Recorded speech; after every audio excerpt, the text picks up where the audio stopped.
This is Michael Wilson. We're looking at Song of Solomon 1, 10 practical applications for our Christian life. Let's do it.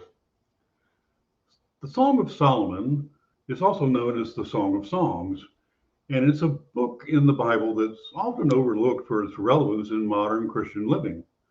However, nestled within its poetic verses lies a treasure trove of wisdom and practical guidance for believers. So let's delve into Song of Solomon 1 and look at 10 ways we can apply it to our Christian life. First, there's pursuing intimacy with God. The opening verse of the Song of Solomon sets the stage for a passionate pursuit of intimacy. In the same way as Christians, we are called to pursue intimacy with God. Just as the bride in the Song of Solomon longs for her beloved, we should long for communion with our heavenly bridegroom. Second thing is expressing gratitude. The bride in Song of Solomon expresses gratitude for the intimate relationship she shares with his beloved. Likewise, we should cultivate a spirit of gratitude in our relationship with God, acknowledging his blessings and his faithfulness in our lives. The third thing is overcoming insecurities. In Song of Solomon 1, verses 5 to 6, the bride expresses insecurity about her appearance, yet her beloved affirms her beauty. Similarly, we often struggle with our own insecurities, but God sees us as a beautiful and beloved.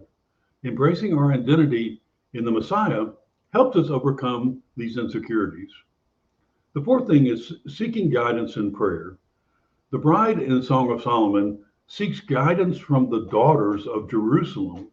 Likewise, we should seek guidance and wisdom through prayer and the counsel of fellow believers when facing challenges or decisions in life. The fifth thing is finding rest in his presence. In Song of Solomon, the bride speaks of finding rest in the shade of the beloved.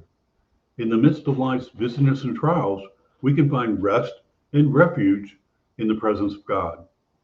The sixth thing is cultivating spiritual growth.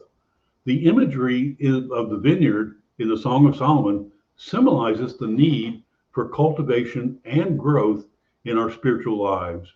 Just as the vineyard requires care and attention to thrive, we must cultivate our relationship with God through prayer and study of his word and obedience to his commands. The seventh thing is embracing vulnerability.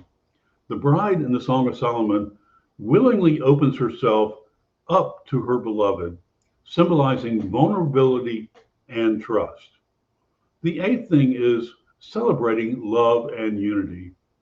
Song of Solomon 1:4 highlights the joy of love and unity between the bride and her beloved. As members of the body of Christ, we are called to love one another fervently and celebrate the unity we share in him. And the ninth thing is guarding our hearts. In Song of Solomon 1:6, the bride warns against allowing others to look down on her. Similarly, we must guard our hearts against negative influences and criticisms that seek to undermine our identity and our worth in the Messiah. And the 10th thing is walking in confidence. In Song of Solomon 1:15, it encourages the bride to walk confidently in the footsteps of her beloved. As Christians, we are called to walk boldly in the footsteps of Jesus, trusting his guidance and provision every step of the way. So here's the bottom line.